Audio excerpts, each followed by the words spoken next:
wherever you are and whenever you are. Welcome, good souls, to the planet and beyond to Paranormal Now. I'm Alan B. Smith. Join us as we traverse the cosmic highway of paranormal portals and tantalizing turnoffs. Tonight, we welcome Creek Stewart, survival instructor and host of the Weather Channel's SOS How to Survive. Creek will be joining us in just a moment, so in the meantime, and as we go, please share your thoughts and experiences with us during or after the show on Facebook.com/ParanormalNowRadio, Twitter @Paranormal_now, and of course, join us in the KGRA chat room where you can pose your questions.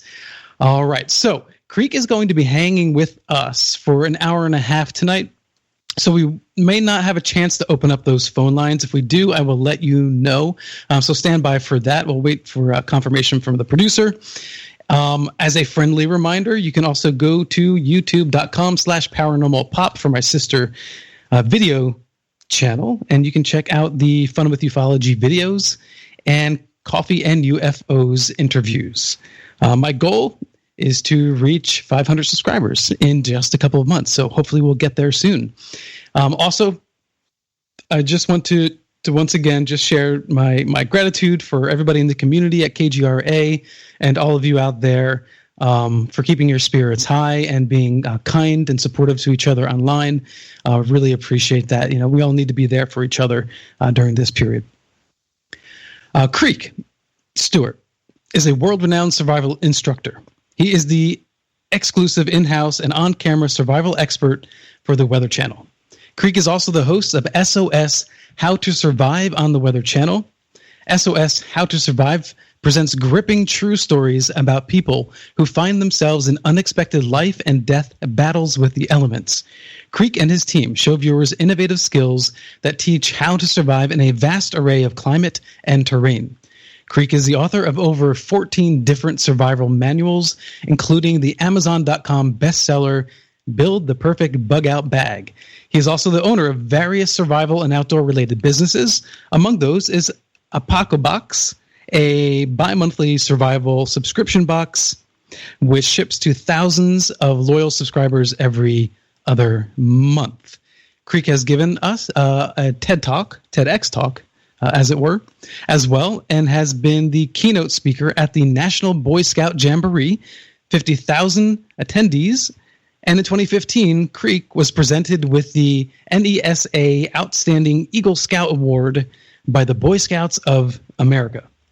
The NOESA is a prestigious recognition bestowed upon Eagle Scouts who have demonstrated outstanding achievement at the local, state, or national level.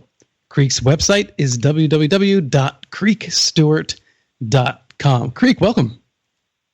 Hey, Alan, it's great to be here with you, man. No, I appreciate you coming on. Yeah. So, real quick, I have to ask you, how in the heck did you get involved in a passion for survival technique? Well, you know, it all started for me when I was in Boy Scouts. I'll never forget when I earned my Wilderness Survival Merit Badge and slept my first night in the woods, and I think that's really when the seed was planted for me. And I actually went to college to be a pharmacist, of all things, and until I shadowed a pharmacist, and I decided it wasn't for me, and right. I switched my major to business in college, and actually started my wilderness survival business in college, and that's been a little over 20 years ago. So I've been at it for a long time, and I think I just am an old Boy Scout who never wants to get out of the woods. Yeah, I think it sticks with you, right? When you're a Cub Scout, Girl Scout, Boy Scout, whatever it is, it's kind of ingrains itself. And I don't know if that's just because we're kids and it makes an impression on us, or there's something about the camaraderie and the very idea of being prepared in survival. I don't know. What do you think it is?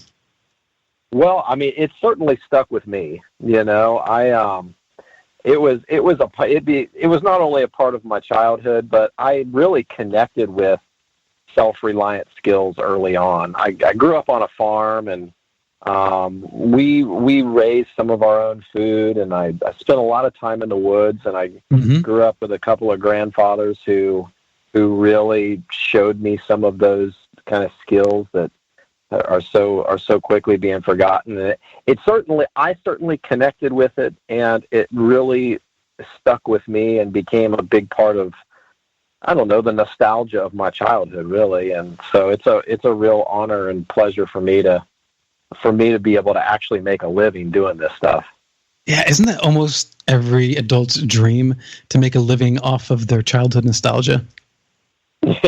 Yeah, I think it's truly a dream come true. Yeah. I mean, I literally every day I'm able to do what I love, and I never take that for granted. Yeah, well, I have to admit that I stopped short at the Boy Scouts. So I was a Cub Scout, and then that was it for me. Yeah, well, you got to do some Pinewood Derby then, huh? Oh, we did, yeah. You're jogging my memory. Oh, yeah. Yep. Yeah, definitely. And also when you're that young too, even though you're learning these survival techniques, pretty rudimentary, and much of it, I honestly can't remember very well. Sure, of course. But that idea of at least, I remember being in the campsite at night, and then we'd kind of walk away, probably a little further from the site than we should have. And we felt like we were living on the edge, as it were, and surviving. And that's fun. And what is it, though? Why, whether it's mountain climbing or adventuring, what is it that humans are just so drawn toward? Well, I mean, for me, my opinion is that our ancestors all came from very wild places. I mean, it's only been in recent years that we've all been congested in cities and in, I guess you could say, modern living. Just within the past several hundred years.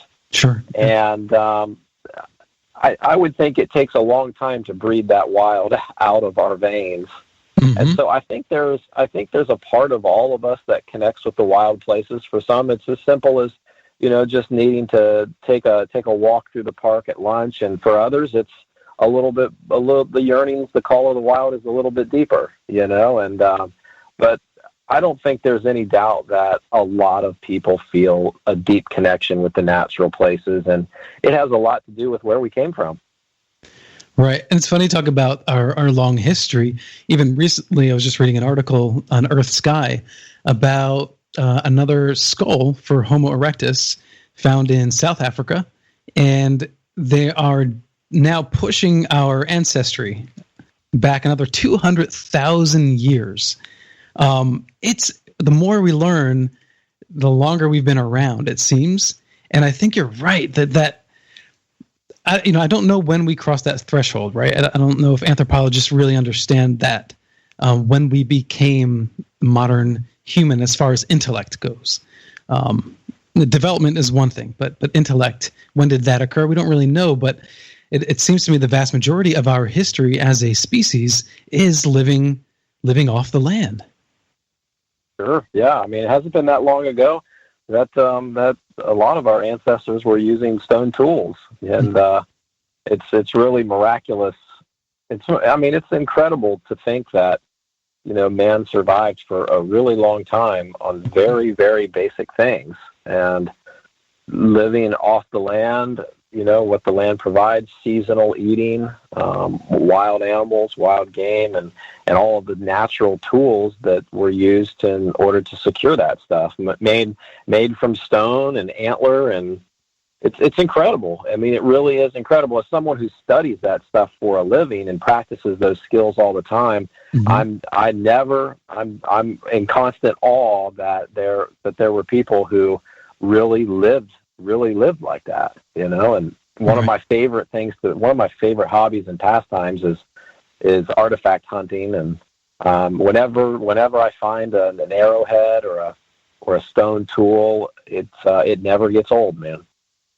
Yeah. Well, how diverse do you think our diet was, or always has been? Because obviously, for some of us in certain modern societies, we look at certain foods as grotesque, unedible, and distasteful. And then on SOS How to Survive, the Weather Channel series, you have no problem eating some of those things. And do you think that our palate expanded because we had to?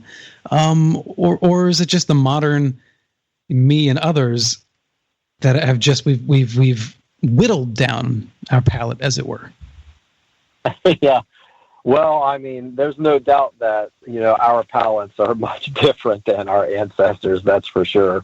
Okay. Most of our ancestors were very seasonal in their eating, and they were opportunistic, and, they ate seasonal foods. And, when the grains came up, they ate the greens. When the fruits ripened, they ate the fruits. When the seeds were available in the fall, they ate the seeds. And, animals, when those were available, they ate the animals. And so, they were certainly omnivores on every level and carnivores. And, it's, the modern diet is a far cry from the diet of our ancestors. There's no doubt about that. And I would say that, our food looks very different from what they ate.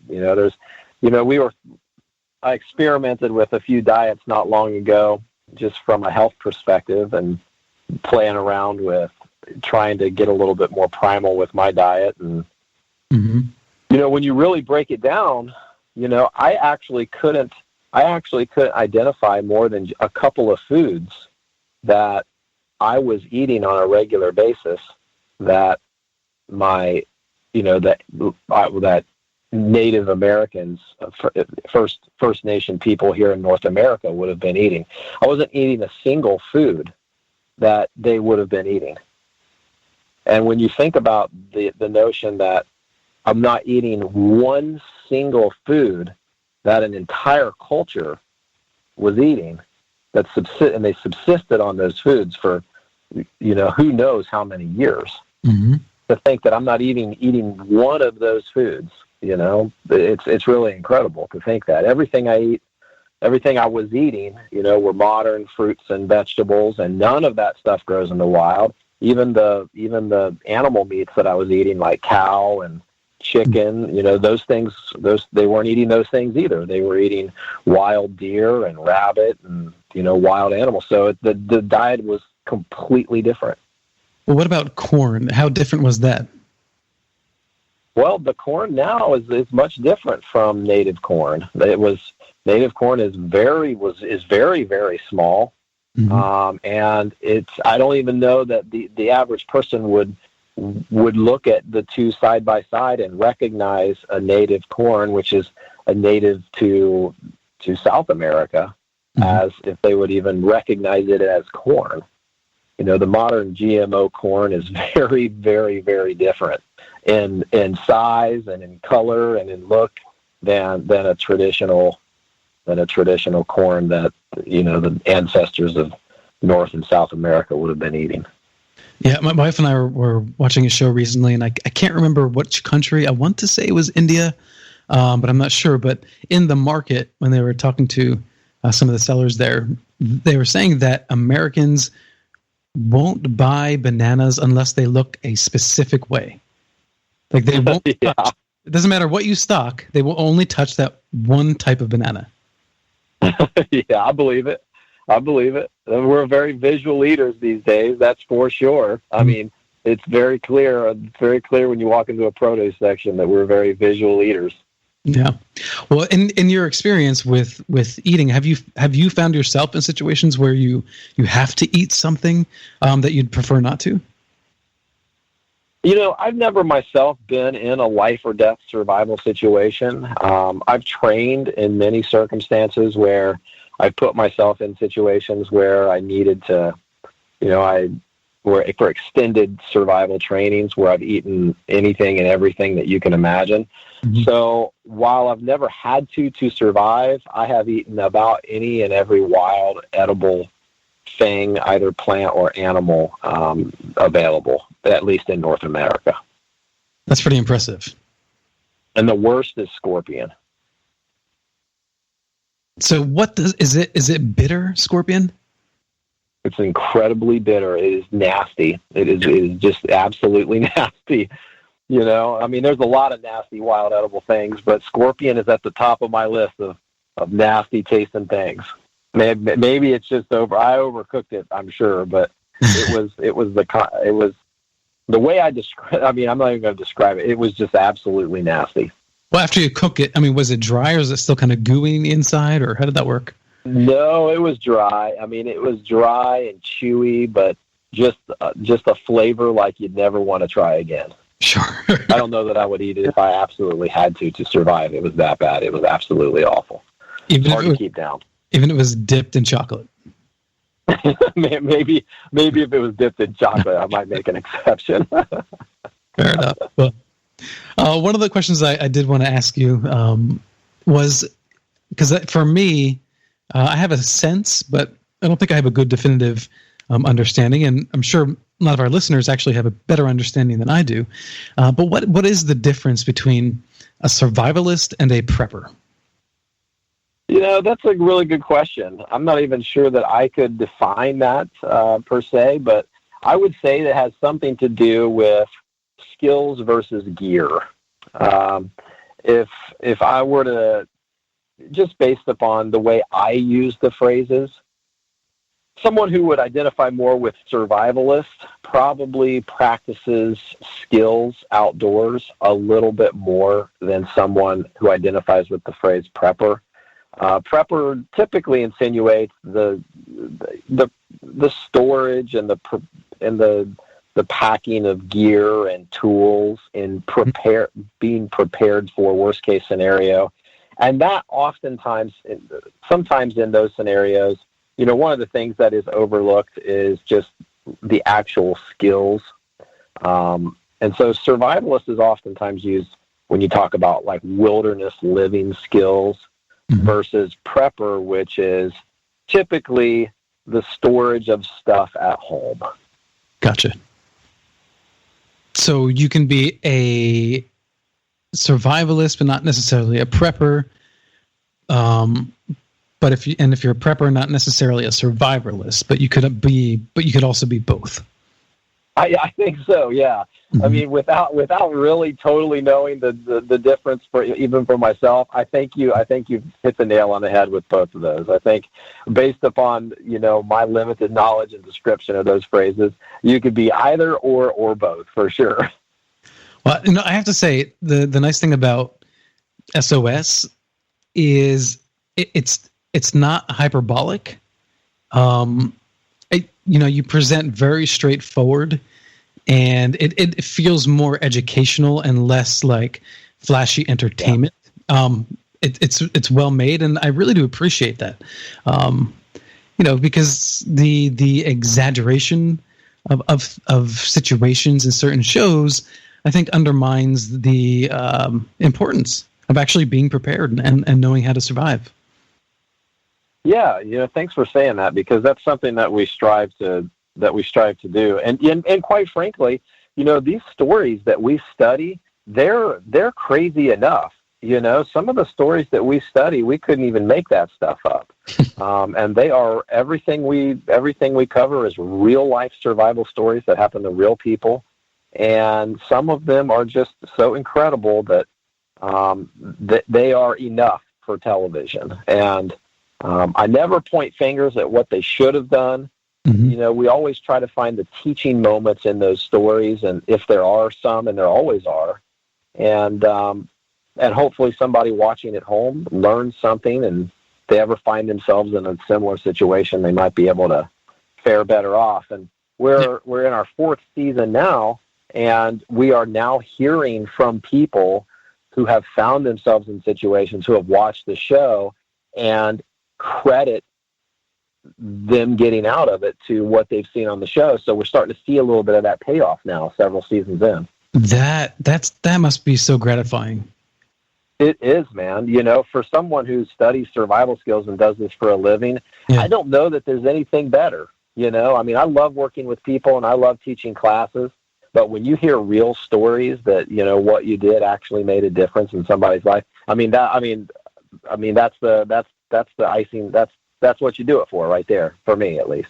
Yeah, I mean, I think we all want some semblance of sense of purpose in our life, and Sure. and that you're lucky to have that. I am, man. I am, and it's really neat to be able to do what I do. So obviously, going through this period of COVID-19, people are thinking about, oh my gosh, am I ready? Am I ready? What was I ready? Yeah. Or I definitely wasn't ready. And when is it best, do you think, to stay in, hunker down, bug in, as it were, versus bugging out?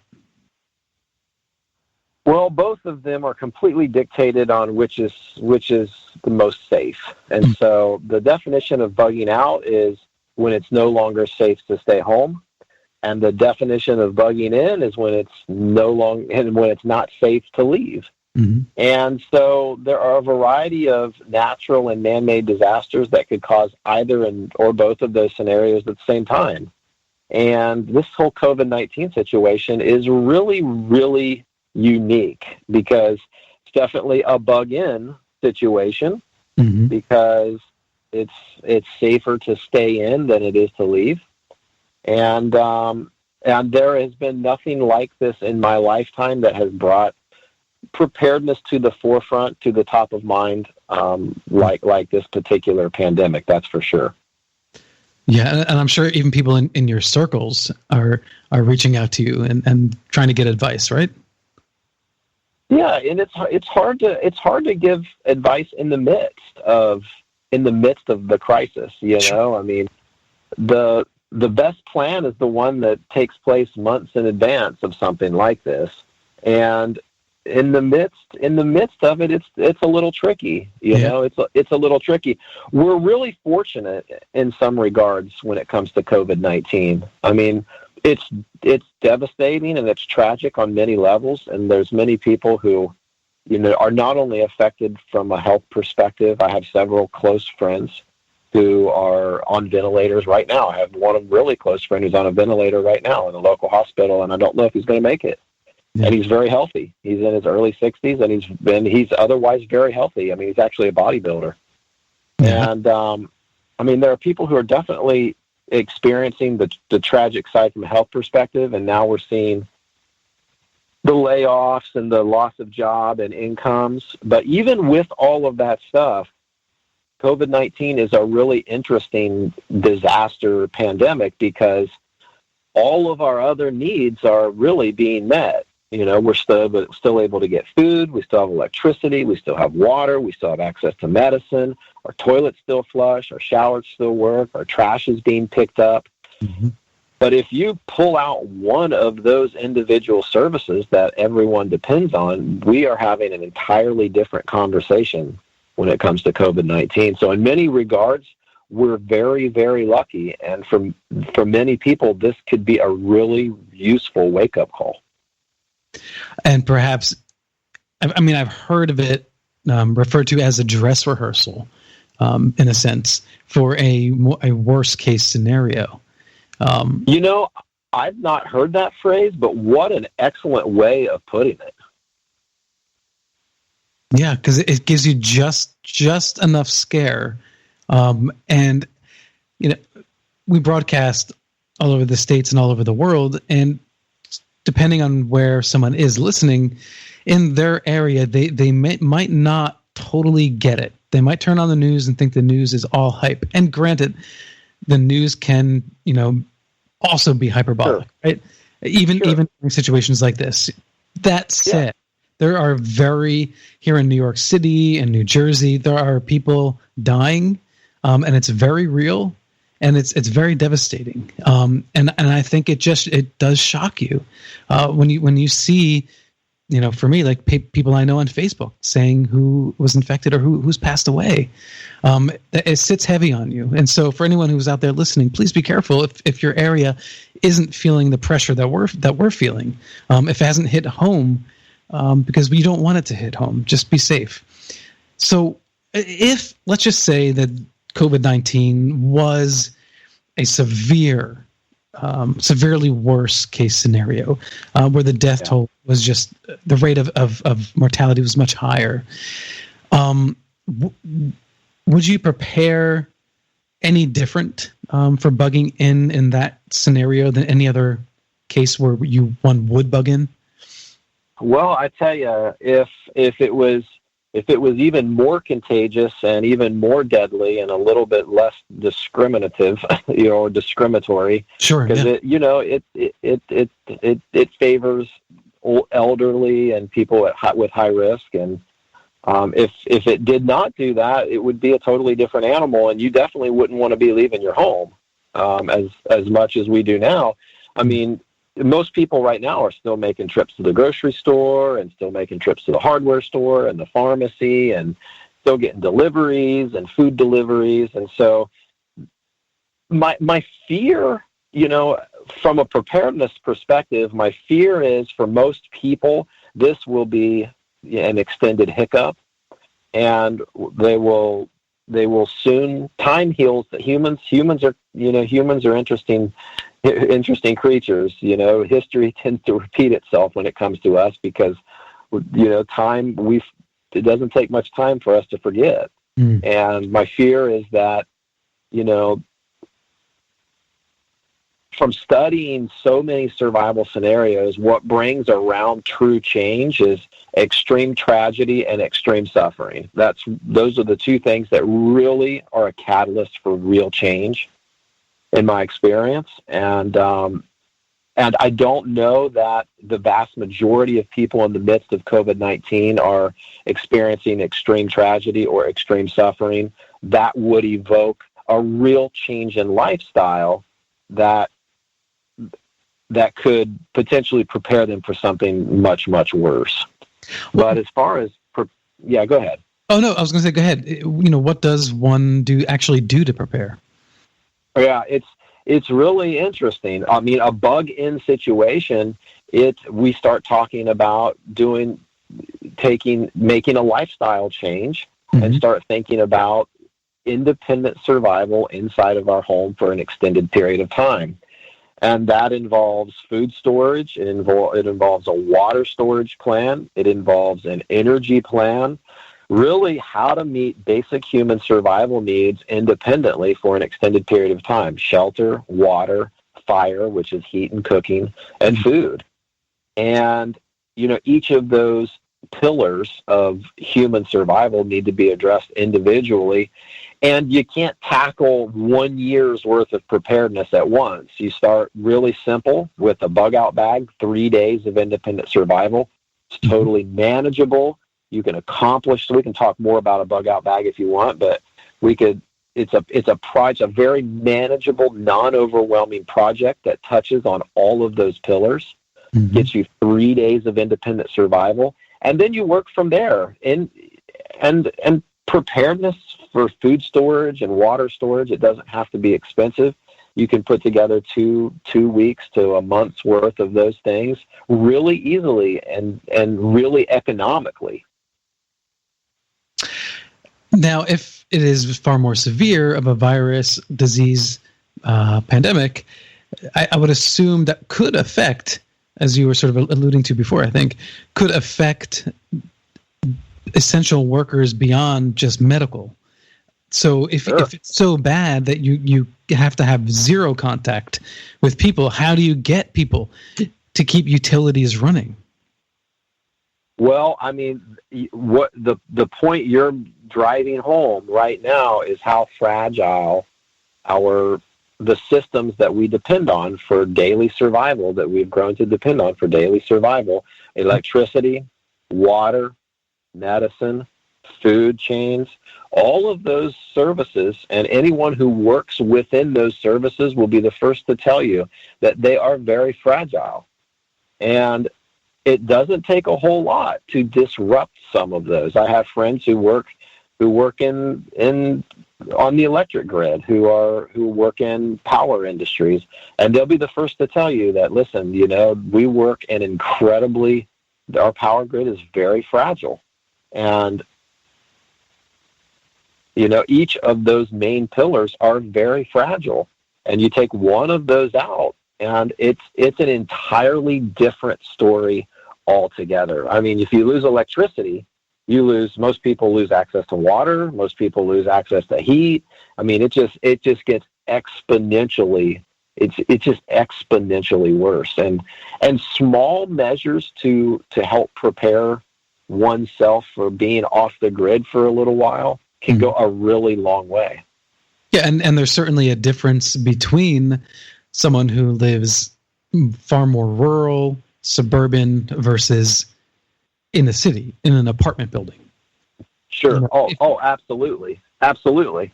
Yeah, I mean, light years of difference between the two. Right. Yeah, so, I mean, how does someone who's living, if you're in a home, obviously, right, you with a yard, you can cook outside. You likely have more storage space for dried goods and that sort of thing. So, and water as well. You know, the preppers, right? They usually have huge water tanks, so some reserved water. Whereas in an apartment building, you can't do that. So, if you're an apartment dweller, I mean, to be practical at the same time, so you don't turn your home into a bunker. Yeah. You know, there's a fine line there for sure. Yeah. What do you? Well, how many gallons of water? I mean, or is it really objective? I mean, it's very, you know, there comes a point when you have to ask yourself, is where I'm living, does where I'm living parallel with how prepared I want to be, if that makes any sense. But let's keep it practical here, because there comes a point when it becomes, for someone who's living in a city, in an apartment, and that's how they're making their living and their livelihood. At some point, you have to say, well, I'm going to do the best I can with the lifestyle that I've chosen, and that's what I'm going to do. Because beyond that, then you start thinking like, well, do I need to move? Do I need to change careers in order to match up with where I'm at from a preparedness perspective? Because there are some people who are so preparedness minded that they would never live in an apartment in a city. If you know what I'm saying, you know, sure. I mean, they would be very uncomfortable with that idea. And I get that. I get both perspectives. You know, I'm a small business owner, and, you know, I live near a city because of the access to the things in the city. And I get both sides of it. So even myself, I find myself trying to live that happy medium between the what if and my everyday life. But in general, I mean, we can kind of delve into some basic food and water storage needs. Whenever I think about food and water storage and preparedness efforts, I always think about my grandpa, because when he was my age, when he was in, you know, his 20s and early 30s and 40s, you know, how was he living? And he didn't have plumbing. He had an outhouse. He didn't have electricity. He didn't have a cell phone. He didn't have internet. I mean, there's a lot of things he didn't have that I depend on every single day. So the things he needed to survive were food and a way to cook the food, water, a way to stay warm, and the tools associated with those things. And I think that's a really good place to start, because in modern society and the way things are right now, we get very confused as to what we actually need in order to meet our basic human survival needs. And it's really easy to make it overcomplicated, when in reality it isn't. We need water, we need food, we need a way to cook that food, and we need a way to stay warm if we live in a cold weather environment. And if we have health issues, we need to be prepared to deal with those. So if you had to boil it down to the most simplistic, that would be it. What about bringing a phone, a solar battery charger? I mean, would that be essential as well? Yeah, well, I mean, power is huge, right? Everything we have these days is electric, it seems. I mean, everything depends on electricity. So And an off-grid power plant makes a lot of sense. Absolutely, it makes a lot of sense. For me, like, let's just take me and my home, for example. Like, I don't have a solar-powered home. My roof isn't solar panels, but I do have a DIY solar power station that I can charge batteries on if I needed to. And so I have a lot of battery operated tools and cell phone and flashlights. And if the power went down for a certain amount of time, I could charge all of those battery operated appliances and tools using a little solar power station. And I have a generator. Yeah. And so, yeah. Well, you grew up, I'm sure, as I did, with power outages, correct? I mean, did you ever experience that? Sure. All the time. And people now, younger generation now, they don't. They don't know what that feeling is like. The grid in most places is pretty solid. I think what was the last blackout in New York? That was 2003, I think it was. Yeah, it was early 2000s, yeah. Yeah, and I remember that, and it didn't bother me so much because one, work was close, but two, it's like when you've been through those type of experiences, it does sort of prime you. And I think, now that I think about it, Boy Scouts or Girl Scouts, I think when you're exposed to that sort of mentality, that the idea of surviving off the grid, bugging out, I think becomes less scary. Does that make sense? It makes a lot of sense. Absolutely. It makes a lot of sense. It makes a lot of sense. You talked about water earlier. Yeah. And water is at the top of the list when it comes to basic human survival needs, not only for, staying hydrated, but for hygiene and washing. And so water is a really important need that a lot of people overlook, and many people are underprepared to deal with. If the tap stops working, a lot of people don't have any ideas after that. And so that's one thing that you really want to think about right off the bat. And there's a few ways to deal with water. Number one is have some water storage on hand. And the general rule of thumb is 1 gallon per day per person. 1 gallon a day per person. Okay. Per person. And that can easily cover you for your needs to stay hydrated and also for your hygiene and washing. And you may think, wow, 1 gallon per day per person. Okay, so where do I put this, and how do I store this, and what does that look like? And it can look like a lot of things. It can look like 2-liter bottles, old pop bottles or juice bottles that have been repurposed and now are storing tap water under your couch or under your bed or in your closet. There's a lot of creative ways to store 2-liter bottles full of water. It could be bottled water. I personally have been trying to cut back on plastic, but for a couple weeks of water storage, you could do bottled water. You could do glass bottles.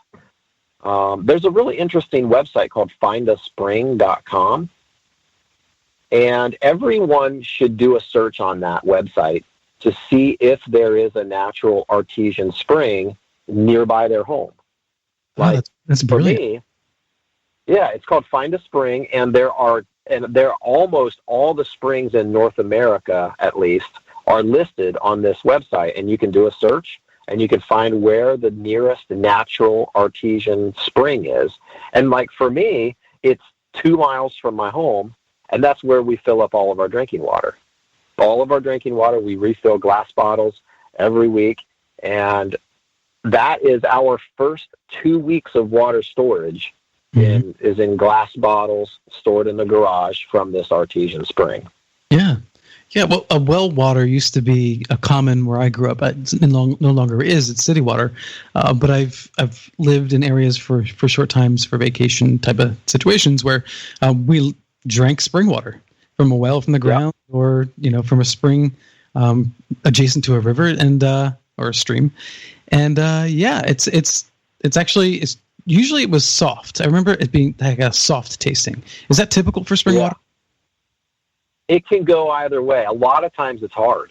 A lot of times it's hard with minerals because it's kind of passing through rock and iron, and so a lot of times it's hard, but it's certainly possible to be soft as well. For people who are on city water and maybe they just are in a tight apartment, they don't have a lot of room for water storage, a really good idea is to have a water filter on hand so that you could filter natural water, like you just mentioned, maybe a stream or a pond or even rainwater. And one of the best filters the filter I use for my home, I have a filter in place, and the filters have come a long way in this day and age. The filter I use it's a Sawyer 0.1 bucket filter. It hooks up to a 5-gallon bucket.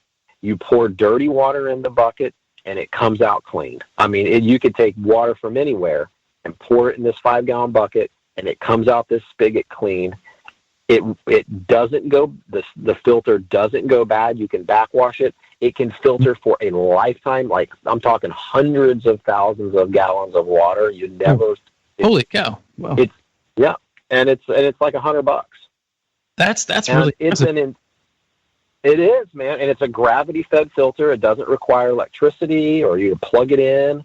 You can literally pour water. It takes about 2 minutes to hook it up to a 5-gallon bucket, and it's a fantastic piece of kit for someone who doesn't have a continuous water supply, for someone who doesn't have the room for water storage.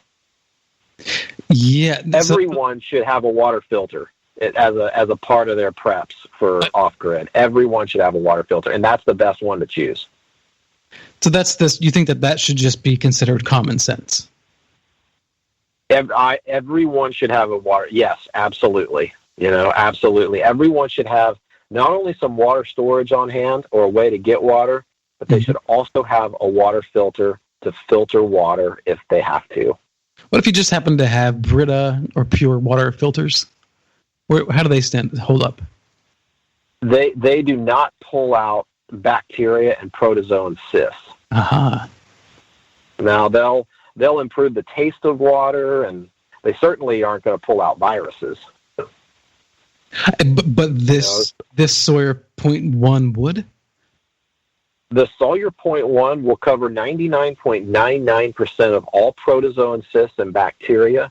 There is another one called the Sawyer 0.02 that will cover bacteria, protozoan cysts, and viruses, and it's just a little bit more expensive. Okay. But we're not talking thousands of dollars. We're still talking like $120, $130, Right. Yeah, because I was thinking, 10 plus years ago, that would have been much more expensive, I would imagine. It wasn't even available 10 years ago. That option was not even on the table 10 years ago. Was it to be able to pick up Yeah, what's that? Was it industrial used? Were those filters only available for industry? Is that what you're saying? Or Well, definitely not. They may have been available industrially somewhere, but this technology came from, I believe, kidney dialysis. Okay. If my memory serves me correctly, but it certainly wasn't available over the counter to consumers. Not at this price point. But to be able to pick up a water filter that you can use indefinitely for $150 or less, that'll pull everything out that could get you sick. It's a no-brainer. And if you have to bug out, is this something you can take with you? Absolutely. It's no bigger than it would fit in the palm of your hand. The whole kit fits in the palm of your hand. That's extraordinary. That's fantastic. It's incredible. Yeah, because in worst case scenarios, if you do have to bug out, and you live in a city, right? Yeah, that makes things very complicated if you don't have a car. So obviously, in that situation, you really can't take that much with you. So how does one escape a city, as it were, if they're in that situation where they need to bug out? Because you hit the street with your backpack, and then what are you going to do? You're going to walk however long just to the city limits, and it's you and however many other people. Yeah. So it gets really scary when you start talking about that, when you start talking about the cities, because there's a phrase called mass exodus. If you've ever heard it, it means everybody typically leaves at the same time, and that causes a real nightmare. So there's a couple of different conversations to have here. So we see micro events like this all the time with hurricanes, where hurricanes are coming. People are told you need to evacuate the city. Some do and some don't. And then if it really hits, then a lot do at the same time. And roads are gridlocked and it's impossible to get out. It gets really crazy. You start thinking about like New York City and Los Angeles. If there were to be a real large scale event happen suddenly, no one's leaving the city. No one's really getting out, and so it becomes really a really crazy situation really quickly. But it's really only if one of those big, large-scale disasters happen, Well, let's just say, for instance, something less physically horrific immediately. Yeah. Let's say you had an EMT attack. Right? And so, people aren't physically harmed immediately. Decide, I'm going to get out of the city right now because things can go bad real fast, and maybe that's a preemptive strike. Who knows? So one put in their backpack when they're walking out the door and hitting the street. Well, we're talking a bug out bag now, and I love talking about bug out bags. And so let's talk about what goes in a bug out bag. Yeah, please. Because everyone should have a bug out bag, no matter who you are, no matter where you live, what your profession is, everyone, every single man, child, grandparent, mother, father, daughter, husband, wife, whatever. Everyone should have a bug out bag. So let's first define what a bug out bag is. So a bug out bag is a backpack full of the gear and tools that you need to get you through independent survival for 3 days. Mm-hmm. And so here's why we use the word 3 days, the phrase 3 days. So for two reasons. Number one, because most large-scale disasters, people can get to access to a normal place within 3 days. Okay. But number two, if you don't pick a timestamp, it gets a little overwhelming, and you don't know really when to stop. And so choosing a timestamp of 3 days helps you really get this thing done and know that, I can put 3 days worth of gear and tools in my bug out bag. Okay. So if it's independent survival for 3 days, what are we going to need inside of there? Right. Yep. Well, we're going to start with what's called the core four. Okay. Mm-hmm. And those are based on what is often referred to as the 3 survival rules of 3. In extreme conditions, you can live for 3 hours without shelter, 3 days without water, and 3 weeks without food. Okay, so that brings us to shelter, water, fire, which is related to everything else, and food. So we're going to cover those 4 categories first. So shelter, you should absolutely have some type of a backpacking or camping tent, like a lightweight hiking or camping tent. You want to have your own independent shelter just in case you'd have to, pop a tent in the yard or along the road. You want to have something private that you can get inside of. Okay. So the best option for that is shelter. I know that I would think about, I'm going to make a shelter in the woods, or I'm going to, make a little wigwam or a lean-to, and gone are the days where, I've slept in enough shelters to know that there's no substitute for a tent. Yeah. And so just to make it easy and get a tent. And, by the way, how does that work with the bug out bag? Well, it would typically strap to the outside of a bug out bag. Okay. Yeah, it would just, and most camping and hiking tents these days are really lightweight. We're talking like 5 pounds. 5 or 6 pounds, Okay. and those easily strap to almost any kind of a backpack. I actually carry my tent as a separate bag, even though a bug out bag is a backpack. That's the one thing I carry separately is my tent. Okay. But I could easily strap it to my bag as well. It's just more comfortable for me to carry it separately. What, like a strap over your shoulder, or? Yeah, it has a handle on it. It just has a handle, and I just carry it separately. It's like a little duffel bag, kind of. I hate my hands being free. It drives me nuts. Yeah, I know. Yeah. No, I know. It's one concession I've made with my bug out bag. Yeah. Because I have a bug out bag that's not much bigger than like a JanSport backpack. Right. And so you'll decide, how big do I want my bug out bag to be, and how much weight do I want to carry, and the only way to make those decisions is to start kind of putting some of this stuff together. So you want to start with shelter, which is a tent, and then you want to start thinking about water. So there's 2 things to think about with water. You want to think about having 3 days worth of water with you. Now, we talked about 1 gallon per person per day bugging in. In a bug out situation, it's really not practical to carry 3 gallons of water. Sure. And so I typically carry 2 liters of water for 3 days.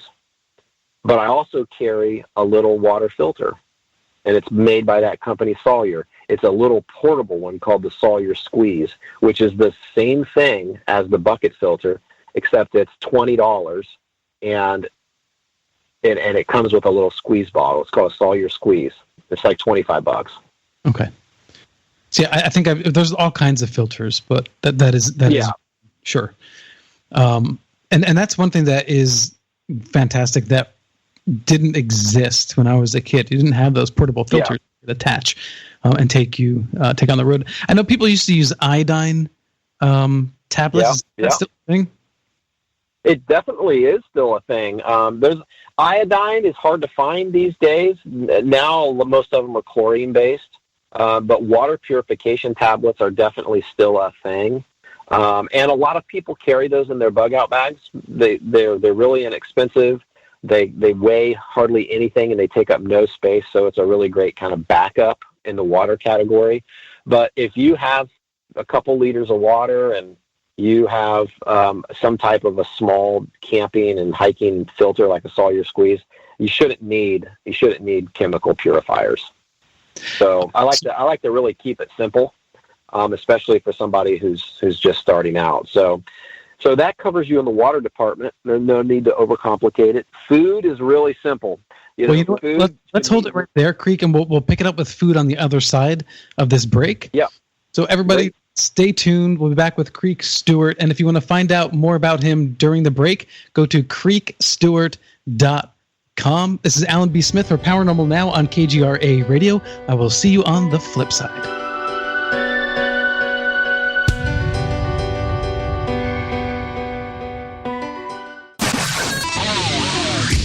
Podcast on iTunes, iHeart, and Spotify.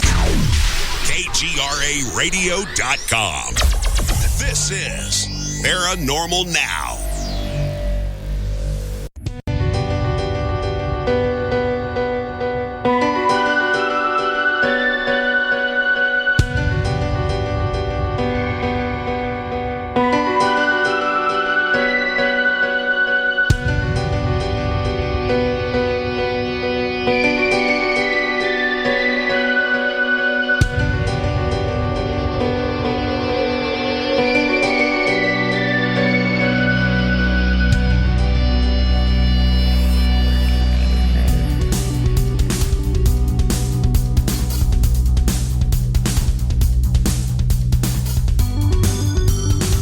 Welcome back, everyone, to Paranormal Now. This is your grateful host, Alan B. Smith, on KGRA Radio. Taking us out of the break was Septembrio. If you want to find out more about them, go to septembrio.com. That's Septembrio with a Y. So our guest, Creek Stewart, if you'd like to find out more about him, his Weather Channel show, SOS How to Survive, you can go to his website, which is creekstewart.com. But I've also dropped links on the Paranormal Now Radio Facebook page as well. And of course, after the show, I'll be tweeting out information as well. So, Creek, we are on to food in the bug out bag. But I think that I speak for millions of people who take this very seriously. Is there room for coffee? Yeah, sure. There's room for whatever you want to make room for. Everybody's priorities are a little different. Okay. And, right. Coffee's pretty lightweight, so I think you're all right. Especially 3 days worth of coffee. I think you'll be okay. Okay, good to go. If I have coffee, I can survive anything. Yeah, exactly. So in the food department, you want to keep it really simple. I always follow that whole KISS rule: keep it simple, stupid. And food can be really heavy if you let it. But we want to meet three rules when it comes to food. Okay, number one, you want a long shelf life with the food in your bug out bag, because when you put your bug out bag in the closet, you don't want to think about it until you need it. And so you want it to be able to sit in there for like a year or 6 months at the minimum. Okay, so you don't want to be digging out food that's spoiling or going bad. And so you want food that's going to last a long time. You want food that is high in calories, because that's what your body needs. And you want food that is open and eat meals. So you don't want to have to add water. You don't want to have to cook it. You don't want to have to eat it up. You just want to be able to open it up and eat it. Okay? And I've found the best match for this, and a lot of people are going to be like, what, are you crazy? So the best match for this is just like power bars, Cliff bars, high-calorie granola bars for 3 days. Mm-hmm. Okay? And it's not about eating. It's about just kind of getting the calories you need for 3 days. And food, remember, is last on our list of priorities. You can live for 21 days, 3 weeks without food. And so you want to really keep it lightweight and simple in the food department. And so a handful of Cliff bars or high-calorie power bars per day, that's what I actually recommend in a bug-out bag. Okay. So fasting now, how does that compare versus, well, because you have to do the water calculus here, I guess, but what about, dehydrated food, military packed or, space food, as it were? Yeah. And so that's really common and really popular in bug out bags, by the way. And there's nothing wrong with that. Okay. There's absolutely nothing wrong with that. But when you're bugging out, the whole point is to get from point A to point B as fast as possible. And so because of that, I'm a huge proponent of just eliminating any need that you would have to stop down. And if you've got to stop down to rehydrate meals, that means, you typically need to have some type of a heat source. Now you have to have a stove or you have to build a fire. Mm-hmm. And that just complicates things. Now, MREs are a great bug out bag option, but they're heavy. And the one frustration most people are going to find when they're packing their bug out bag is when they put all the stuff they think they need together for a bug out bag, it's going to weigh like 50 pounds. Okay. And so you're immediately going to be thinking, what can I cut from this bug out bag? This isn't practical. And for most people, it's food. Food is definitely one of the categories that they overpack. And so MREs are really heavy and they're bulky. So the great thing about high-calorie power bars is they're really small and they're lightweight, and they will totally do the trick. You might be a little hungry, but you will totally survive. And MREs, for people who aren't listening, that's like pre-packed survival food. That's its purpose, right? That's it. It's military meals ready to eat. So it's meals ready to eat is what MRE stands for. And those are military rations that soldiers out in the field receive. And so those are also available commercially, so you can buy those. Mm-hmm. And they are high calorie. They are open and eat meals. They have an entire meal system in one pack. But they're a really common bug out bag food for some people. And so. But and they fit every category except they are heavy. Well, how do you do the calculus? Because obviously you don't want to carry too much weight, right? But yet the more you have with you, the longer you have a chance of survival. And then, of course, you have to know your own body, your body weight and size. Are there charts that you can use that help you in that regard, or? No, there are nothing, because everyone is so different. Everyone can kind of carry a different amount of weight. Everyone is so entirely different. They're in different shapes and physical fitness levels. Mm-hmm. And that's really one of the reasons why I really kind of hammer home that 3-day point, because it is human instinct to think, I'm going to pack a bag so that I can live for a long time. And you just have to pick a time limit, because if you don't, your bag will just get too big, and you're just going to be cutting stuff anyway, because you're not going to be able to carry it. Because think about a bug out situation. So for someone in the city, if they're bugging out, which you've already alluded to, I mean, you're not driving out of the city, whether you have a car or not. So you could very well be hiking with your bug out bag. And so now we're talking about, you've got to carry this thing, for potentially 3 days, or maybe longer, or even 2 days. Can you hike with your bug out bag for 50 or 60 miles to get to a place that's got service or food or some type of normalcy? Can you actually carry that bag? And that's a really important factor to consider. And so the first thing that I suggest when people finish packing their bug out bag is to take a hike with it. Go out on the local trail and take a hike with their bug out bag and see how it feels. And if it's too heavy, then they need to start cutting. What about tools, like knives and that sort of thing? Yep. Yeah, no, absolutely. Tools is a really important category, and that's a category that can get really heavy really fast. Yeah. And so the first thing we're going to nix off the list are the items that, guys like myself are the first ones to say, man, I want to include stuff so that I can live in the woods. Okay. We're going to just cross that stuff off the list right now. Okay. No, not an axe. You're not putting an axe in there. Let's drop this. Maybe a little folding saw, but we're not putting a big saw in there. No big machete. Well, I know it sounds. Do you remember the novel The Hatchet or Hatchet? Sure. I mean, that when one of my favorite books of all time. Is it? That's funny. Yeah, but that's what his life depended on the hatchet. Right? Exactly. No, absolutely.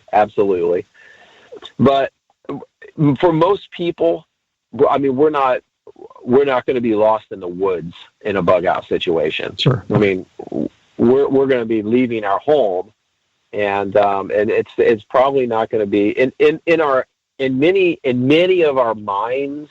Mm-hmm. The fantasy is that we will walk into the woods and survive in the woods, but that's really not the reality of what will happen. And for most people who do that, they won't be in the woods very long. It's romanticized. So it's very romantic. I mean, I'm guilty of it. I'm so guilty of it. And sometimes I just really let myself go there. But for my personal bug out bag, it's very, very practical. Okay. And, I have packs that aren't practical, my survival pack and my camping pack, though I go down the rabbit hole with those, and I look like the Book of Eli, when I'm packing up with that stuff. But when it comes to tools, you want to think really smart. So I always recommend a fixed blade knife because it has so many uses. And I always recommend a multi-tool, like some type of a Leatherman multi-tool with a pair of pliers and wire cutters and a little saw. And most people have a multi-tool laying around the house anyway. Yeah, we have a couple of those. Mm-hmm. Yeah, and so a multi-tool can go a long way. And it has a knife built in, so you got a little backup folding knife on your multi-tool. But you definitely want a knife and a multi-tool, and those two things right there are the bare minimum for the tools category. Mm-hmm. Yeah, we always keep batteries charged. For flashlights, we have our Leatherman tools. Thanks to my wife, actually, she bought those for us, and they do have just about every little tool that you could possibly need, and it's very compact. And Leatherman's just a great a company as far as that goes. I'm not sure about any other companies that don't own anything else, but I do like their product. Yeah, they're the leaders in the multi-tool. There's no question about it. And they have a huge variety of ones to choose from. And almost all of them will do just fine. And you mentioned flashlight, and flashlight's a really important thing to include in a bug out bag. And you want to do a headlamp. When I was in Boy Scouts, headlamps didn't exist, but nowadays you can get a really nice affordable headlamp for, $20-25. Mm-hmm. And you definitely want a hands-free headlamp in there. So. I love that too. Because living in the city, you don't have a car, right? So we're walking all the time, up and down stairs, taking the subway, getting in and out of cabs, whatever it is. So I hate not having my hands free. So I'm with you on board with the headlamp. I think that's a fantastic idea. Yeah. Mm-hmm. Oh, for sure. So, and then we move really quickly to first aid. You definitely want to have some first aid items in there, and it's not what most people think. And most people think of first aid and they think, oh, I just need a little first aid kit that I can grab at my local pharmacy with some Band-Aids, and those aren't the first aid items I'm thinking about. Those are first aid items for little 5-year-olds who scratch their knee. So what we want first aid items that actually make a difference in moving forward. So those are literally like 4 or 5 items that are the real critical pieces. Number one is you need a tourniquet. If you need a tourniquet for sure, and you need some materials that are really designed for stopping serious bleeding wounds. So some wound packing gauze. There's a product called Celox, CELOX, which has an agent in it, a clotting agent, which is for packing a wound. So that's a really good piece. And then an ACE wrap bandage for applying pressure. So between those 3 things, you've got a really good kind of heavy bleeding, really serious bleeding issue. You've kind of got your bases covered. But you also need to deal with broken bones or splints. Those are very common outdoor injuries. Mm-hmm. And the number one thing I recommend for that is a SAM splint, SAM splint. And a SAM splint is a kind of moldable, shapeable splint. It's really lightweight, and it can splint every bone in the human body. Oh, wow. Okay. Yeah, it's incredible. So you definitely want to include a SAM splint. And then you definitely need any medications that you're used to having. So if you have daily meds that you have to be on in order to operate, you want to make sure that those are in your bug out bag. What about just standard pain relievers like Advil or Tylenol? Sure, absolutely. If you want to throw some of those in there, I think it's a really good idea. So pain reliever, an anti-diarrheal, upset stomach, like a bismuth tablet, all of those kind of basic over-the-counter meds that, some people and a lot of people use on a regular basis. Those are all great ideas, Alan.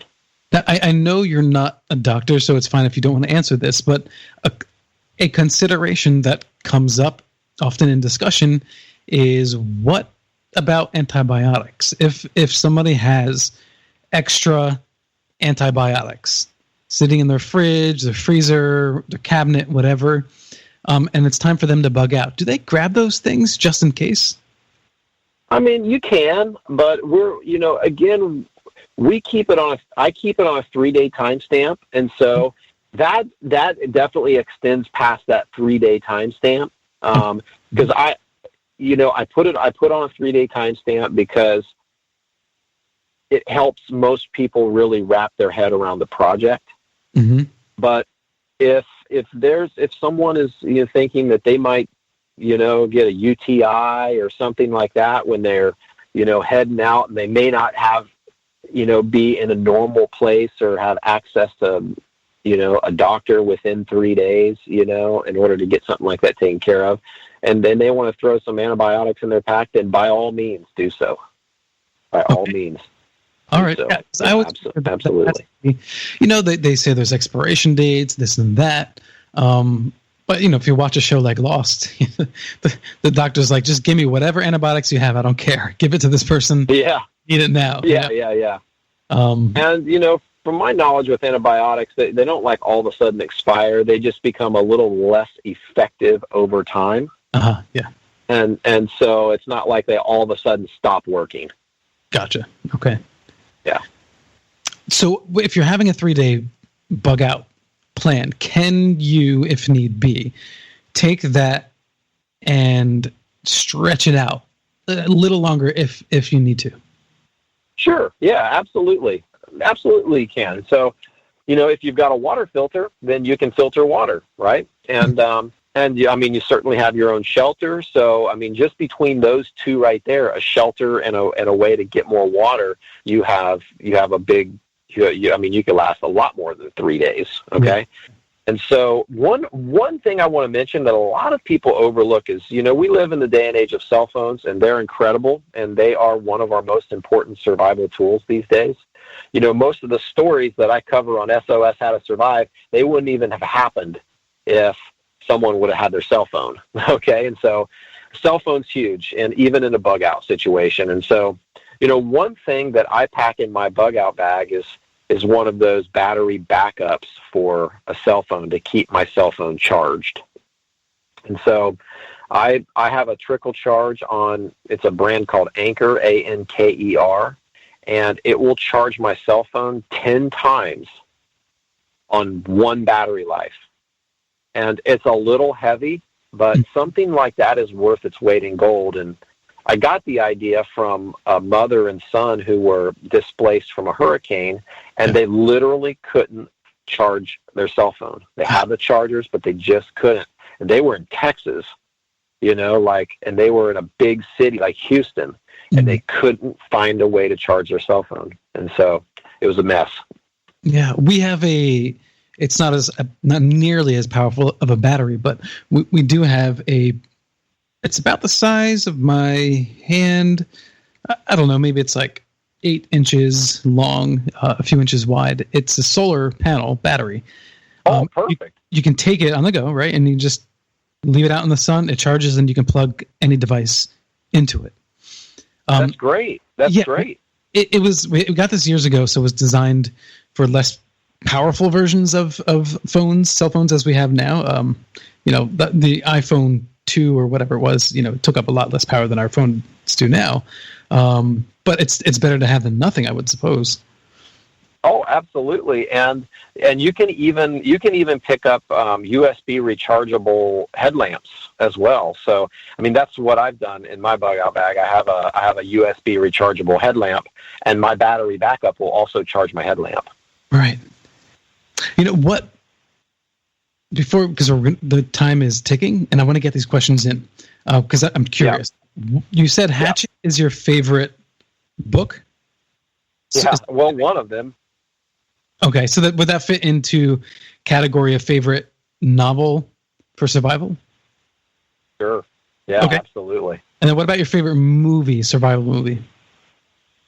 My favorite survival movie? Well, it goes back to when I was a kid. There's a movie called My Side of the Mountain. Did you ever see that? No, I haven't.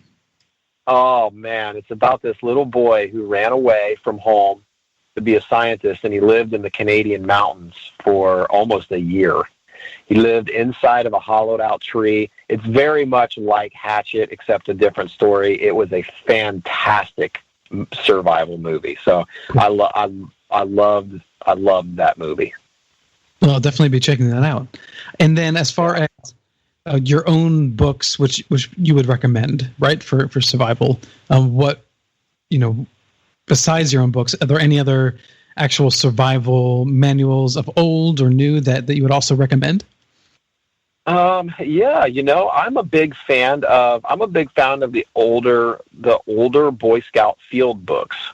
They're called field books, and anything pre like 1980s is going to have some really great kind of old school, solid, self-reliant wilderness information in there. So I'm a big fan of the old field manuals from Boy Scout field manuals.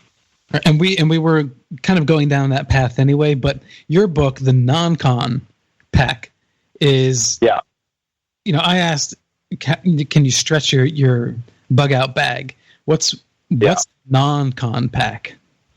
Okay, so the non-con is it's a book designed to feed the fantasy a little bit. So it's a book about, what if you had to put together a bug out bag and coming back home was not an option. So a bug out bag is filled with consumable items to get you through 3 days, and a non-con pack is filled with non-consumable items. It's all of the tools and gear necessary to get your consumable items indefinitely. So kind of walk into the woods and live forever backpack. Right. Okay.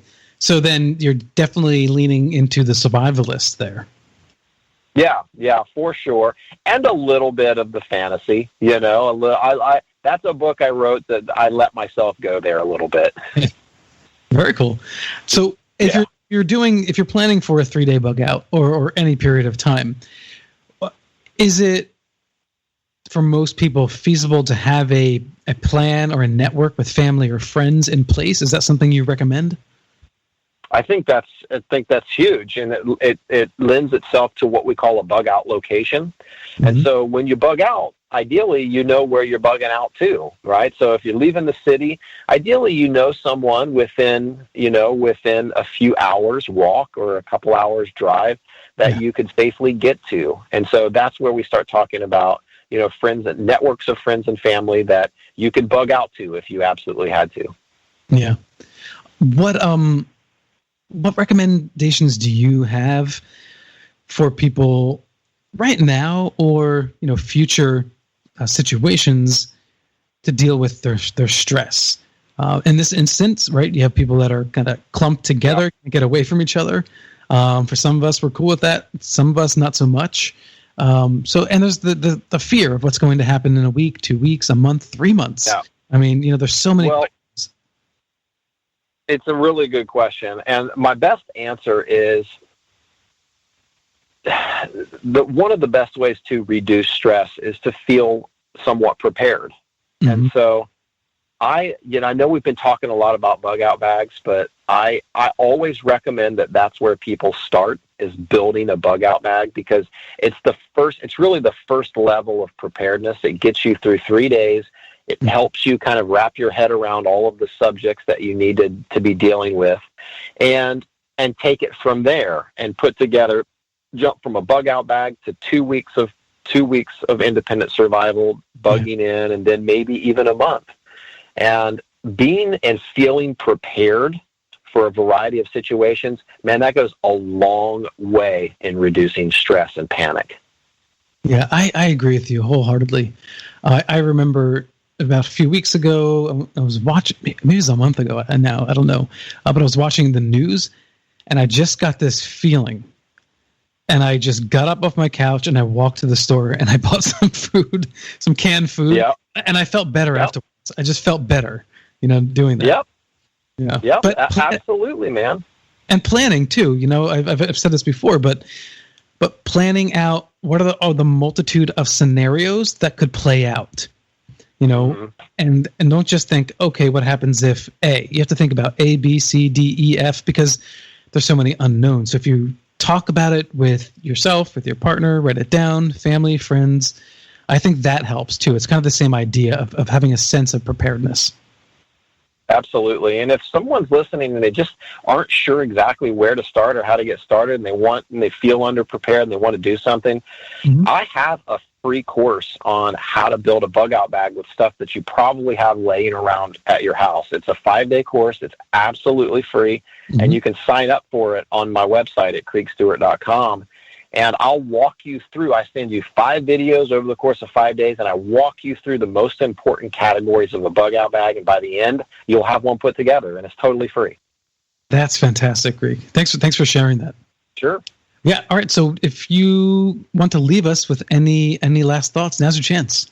I mean, I feel like we've touched on everything, know. I mean, the last thought I would leave is, we're in the midst of a real tragic pandemic right now. And so there's no time like the present to really start thinking about, like, what are the things I need to do after this is over? Because this is a real opportunity to reevaluate where you're at from a preparedness perspective, and then actually do something about it.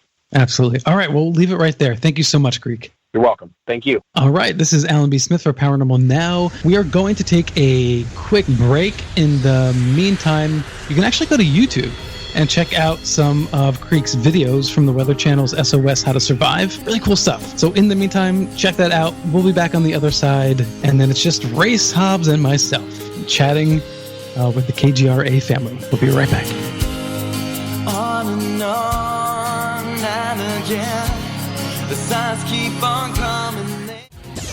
You're listening to the KGRA Digital Broadcast Station. It's a whole new way of life. Salt Lake City, Utah. Hudson Valley, New York.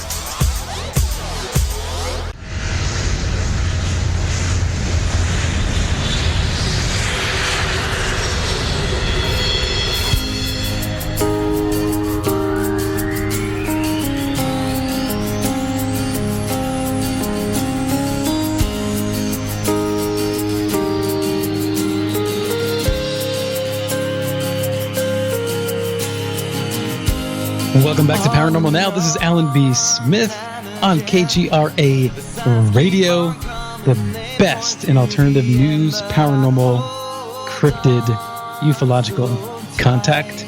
And I've got the man behind the scenes, the man behind the curtain, as it were, Race Hobbs with me. Race, how are you? I'm good, my man. How are you? Very good, very good. So first, taking us out of the break was Septembrio. And I'm really stoked that you are now a Septembrio fan. Oh yeah. Yeah. I've got you to thank for that. You've got that, that great taste in music that you and I seem to, have in common. We seem to have the same likes because you've talked about a lot of music together, and Septembrio is definitely one that I would probably have never come across. The myriad of music options out there is so endless now. I'm just thankful because, I've got their album. I listen to it in the truck all the time. So that's awesome. I love that. Yeah. They have another album coming out, supposedly, I think in the fall. It was supposed to come out this spring, but Michael 8 will let us know when that happens. So I'm looking forward to that. Yes. So you and I were talking during a break about a giant asteroid hurtling towards Earth. Man, what this is crazy. What? this is talking about survivalism, and yeah. I mean, you can't bug out with something like that. No, and you know what? Creek is amazing. I just want to say real quick. Yeah. We had him on the network once before for one segment on a show. I just couldn't remember, which show that it was. Even the entire time you did that 90-minute interview, I was trying to remember, and I just couldn't. But, he is a fantastic guy and a no-nonsense guy and a very knowledgeable fella, and really nice. Really, really nice of him to come on at a time like this to impart some great wisdom that I think we could all use for the future. Yes, and... who was I? I was messaging with Heidi Hollis on another matter related to COVID-19 today, and I was saying to her that this video that was going around was this doctor, and he was trying to get some messaging across that quinine, which is found in tonic water, combined with zinc, is supposed to be super helpful with opening up your capillaries or something along the lines with supporting lung support if you're sick, right? But what bothered me was how he was just hyped up, and it was such mix of anger and fear mongering, and it was just so frenetic that I didn't want to listen to what he was saying. And on top of that, it made me question. I was like, is this guy really a rational person? And so then you have someone like Creek, who's just, nice person and just lays it out as it is, for me personally, I'm much more receptive to somebody who's more calm and collected than someone who's stoking fear. Right. Especially now. Well, yeah, because we have so much anxiety already that we're dealing with. I'll get to this asteroid in just a second, but something I was pondering this, a lot of us, have a lot of time on our hands, and we're kind of slowed life down, which I truly enjoy. I'm from the South. Yeah. We like shade trees and iced tea, you know what I mean, and taking it easy anyway. But honestly, I was just thinking about a lot of the repercussions of what's going on. And, the post-trauma of this and how people are going to live in the future. There's a reaction, there's an equal and opposite reaction. You know what I mean? And I'm thinking about that reaction. There's going to be a lot of positive stuff. We've said this over and over. You and I are big advocates of keeping on the positive side of things, right? Mm-hmm. And, but, psychologically, I'm wondering how it's going to be for me, seeing as I get through it. Having diabetes, having heart disease, and high blood pressure, you know what I mean? And I'm huge, big fella, very heavy. And, you also quit cigarettes. I did quit smoking over a year ago, which is a good thing. I gained a lot of weight though because of it, but I always said I was so big you really can't tell anyway. I just stay big. But I just think that it does weigh on me. I mean, I'm Clorox wiping and Lysoling and Kleenexing everything. I mean, I just don't. I don't touch my face with my fingers or anything. Like if I have an itch or something, I use the back of my hand. I'll wipe my back of my hand with a wipe, and then I'll just touch my wrist to my face. Like I'm just so cautious. Robin just walked in the door to the studio. I hand her a wet wipe before I even, say hello. I'm just very, very cautious because I do not want to catch this stuff. They're saying, I started thinking, I can use the hydroxychloroquine and the Z-Pak, you know what I mean? But now they're saying here in Utah that they're not, even if I asked for it, they probably wouldn't give it to me. Because there's, I don't know, some kind of red tape going on or whatever. But I think people with heart conditions, all that. I think people with heart conditions, it could be problematic, right? There are negative side effects. I think there may be. But at the same time, you know what I mean? Like if it doesn't mix bad with any medication that I'm already on, then I'm definitely want to take it because I see all these doctors on TV that say if they get it, that's their plan. And, certainly they're way more smart than I am about this. And so I want to do what they're going to do.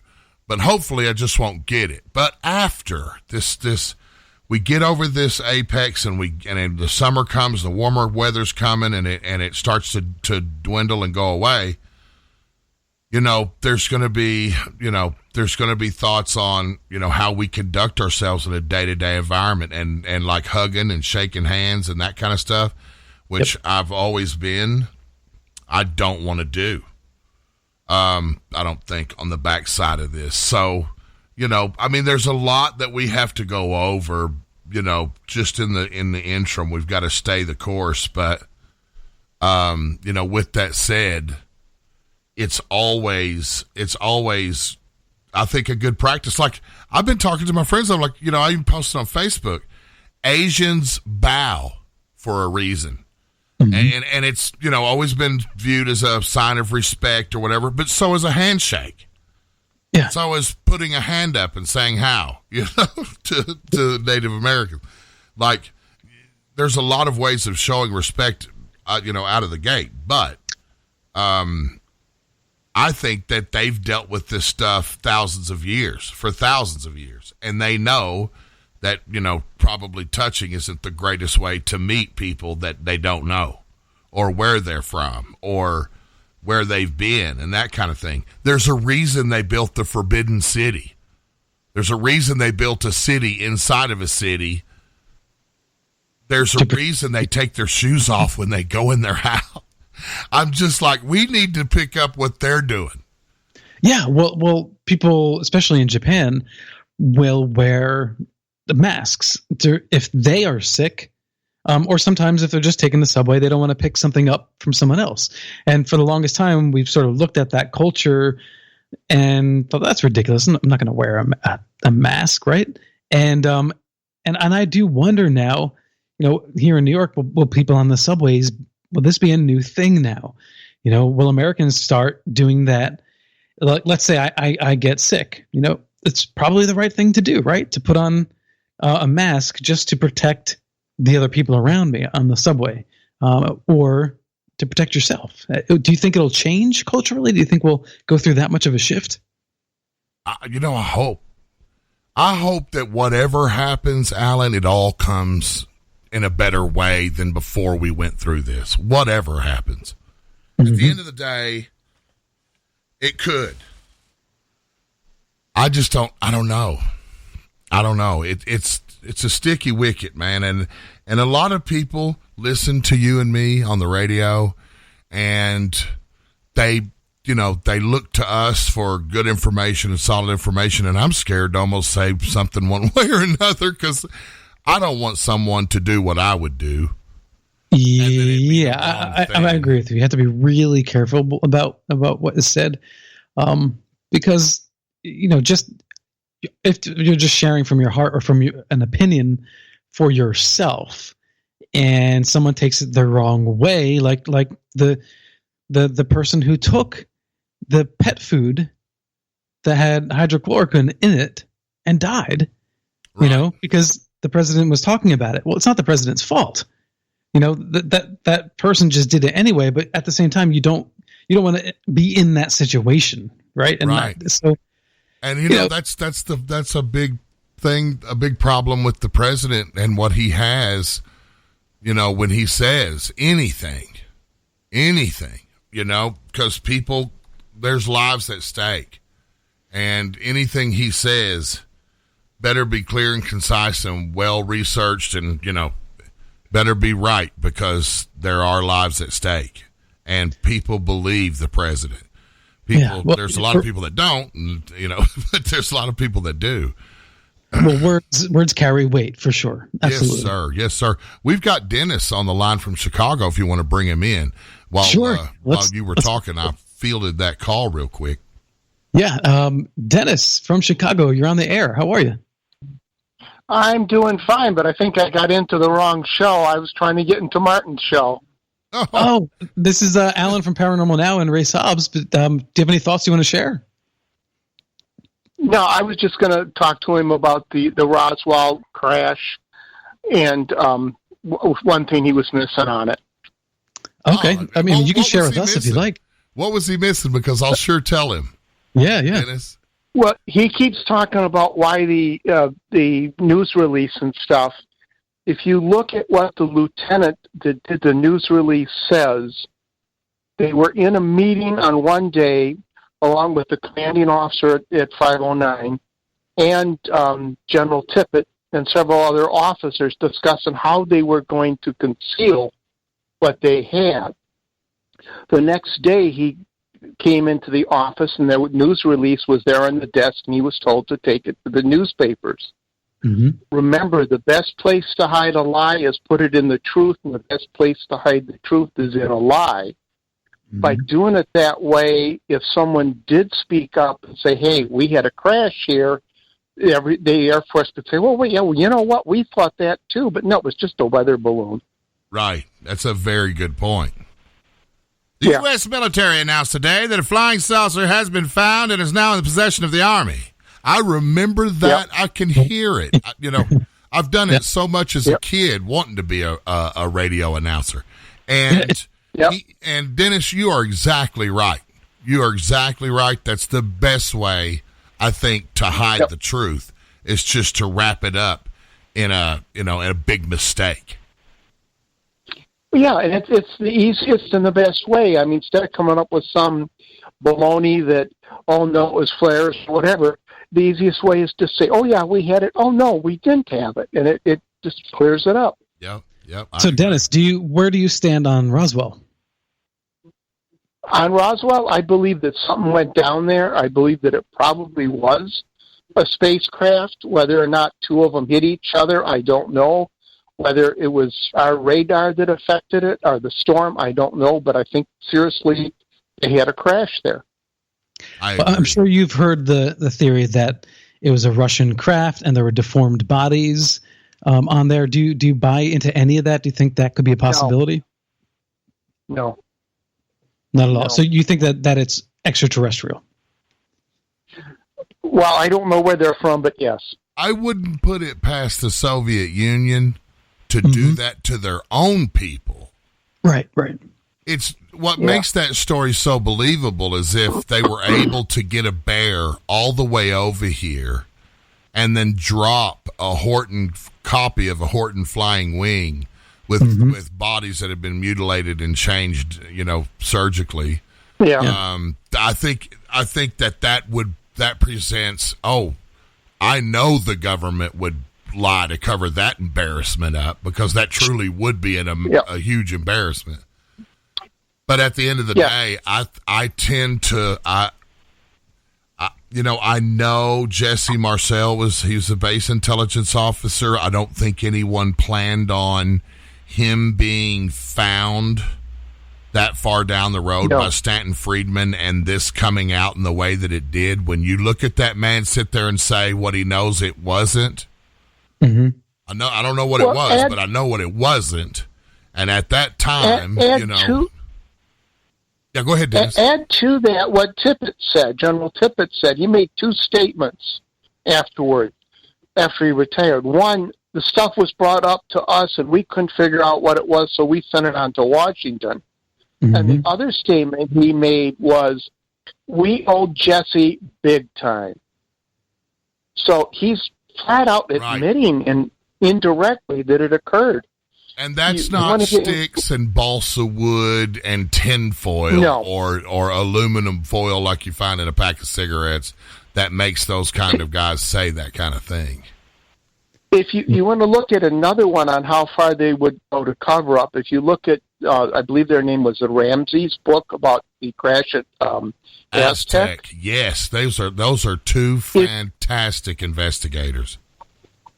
Yes. That's interesting that you guys say that because I was talking to Kevin D. Randall on the show, and he thinks that's just a bunch of hogwash. He does not buy into Aztec at all. Well, if you read the book that the Ramseys wrote, they've got witnesses that saw other witnesses there. An elderly couple who didn't know the names of anyone else, but they saw these young people, and they got they got multiple witnesses who didn't know each other.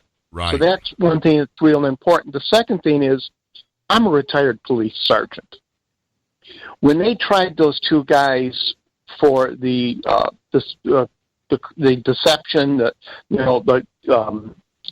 in court in Denver, and found them guilty of a felony, and found them court cost only and sent them on their way, that doesn't happen. If you're found guilty of a felony, you might get probation, you might get parole, you're going to pay a fine, there's going to be some kind of sentencing, but you're not going to pay court costs and walk. Yeah, there may be a suspended sentence Yeah, the judge knew what was going on, that this was a ram job. You have to read their book. It really is well done. Oh, I did. And I think they make a compelling argument because it's how you interpret the story. And just like the with Roswell, if you say, yes, the Russians sent in a Horton wing and it had, some couple of tiny abused children, bodies, whatever on there. Or did you say bear, Grace? Yeah. Whatever it is. It would have to be something. Even if you did that, it's if it crashed and they did that on purpose to hoax the United States into thinking we are being invaded by extraterrestrials, I think that's just patently absurd. For the same reason that Race mentioned before, was that you see pieces of wood because the Horton wing. It was practical material, so it wasn't anything out of this world. That's true, but if they couldn't figure out what balsa wood and Scotch tape and rope and stuff, if they couldn't figure out what that was, then the Russians may have been on the right track by trying to fool them. But I don't think that was the case. I do believe, and Dennis made a good point because Sergeant Major Salter, that was a part of that disclosure project, he worked for the NRO, and he stated unequivocally that our radar had an effect on these objects because they could see this object in a specific circumstance where there was a disc, a classic double lenticular disc downrange, and they could see it with long binoculars. And when they would hit it with their pencil beam radar, it would start to wobble and become unstable.